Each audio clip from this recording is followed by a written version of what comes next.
Magandang araw sa lahat. Ang ibabahagi ko sa inyo sa video ito ay tungkol sa kung ano ang struggles ng isang cashier.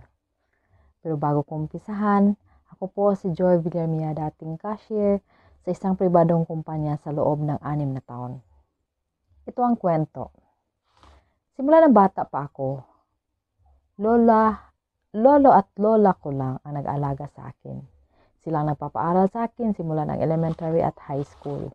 Dahil sa hirap ng buhay, naging problema ko ang pag-aaral ng kolehiyo kahit vocational course man lang. Mahirap lang kami. Magsasaka lang ang lolo ko sa bukid. Walang kakayahan makasupport kasi napakamura lang ang benta niyang palay. Kulang pa sa pagkain namin. Isang araw nagdasal ako sa Panginoon na bigyan niya ako ng solusyon sa problema ko na makapag-aral ako kahit short courses lang. Di nagtagal, nabigyan talaga ako ng solusyon. Nagkaroon ng hiring for student assistant, ang school na gusto kong pasukan. Nag-apply ako at nag-take ng entrance exam. Kinabukasan, follow-up ko agad ang dean's office para malaman ko kung ano ang result sa exam at application ko. Habang naglalakad ako going sa school, tumawag sa akin ang school office in charge na pasado ako sa exam at pwede na ako magsimula sa work. Simula sa araw na yon, nagsimula na akong nag-aral sabay ang pagtatrabaho. Nagtatrabaho ako para may pangtustos sa mga pangailangan ko sa eskwelahan. Para may pangbaon ako tuwing papasok ako. Hindi naman talaga sobrang hirap mag-aaral kasabay ang pagtatrabaho. Yun nga lang, wala na tayong oras para sa sarili natin at sa pamilya. Pagkatapos ng klase, pahinga lang, sabay pasok na naman ulit sa trabaho. Dahil sa pagod, parang gustong-gusto ko nang sumuko. Ngunit sa kabila ng lahat, ng paghihirap na napagdadaanan ko sa buhay, ako'y naging palaban at gusto kong magtagumpay sa buhay. Ang unang struggle ng isang cashier ay ang takot magkamali. Hindi naman talaga maiwasan na sa umpisa magkamali.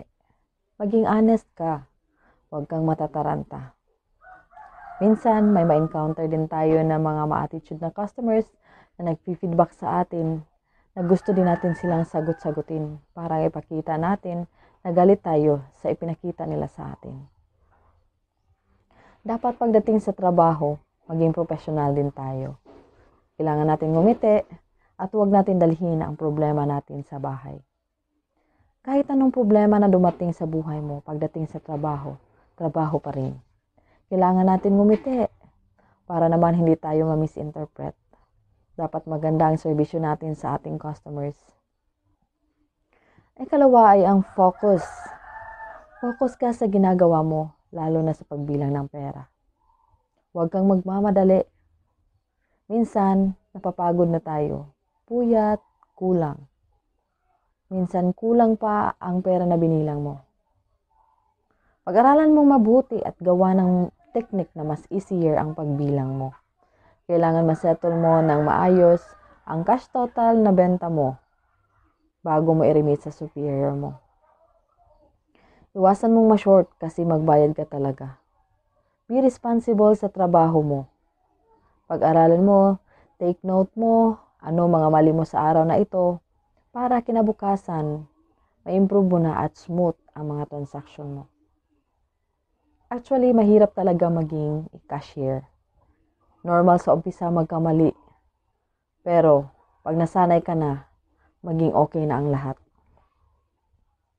Trabahuin natin ng maayos dahil dito tayo kumikita at nabuhay. Alam nyo, para sa akin, masarap talaga maging cashier. Dami kang matutunan. Paano mo i-handle ang mga customers at mga transaction sa pera, lalo na sa busy periods. At naniniwala ako na ito hindi madaling gawin. Punong-puno ng lungkot at luha. Pero ito ang dahilan para maging mabuting tao at nagbukas na maging malakas ang loob ko na hindi matakot magtrabaho kahit mahirap para lang maibigay ko ang kinakailangan ng aking pamilya.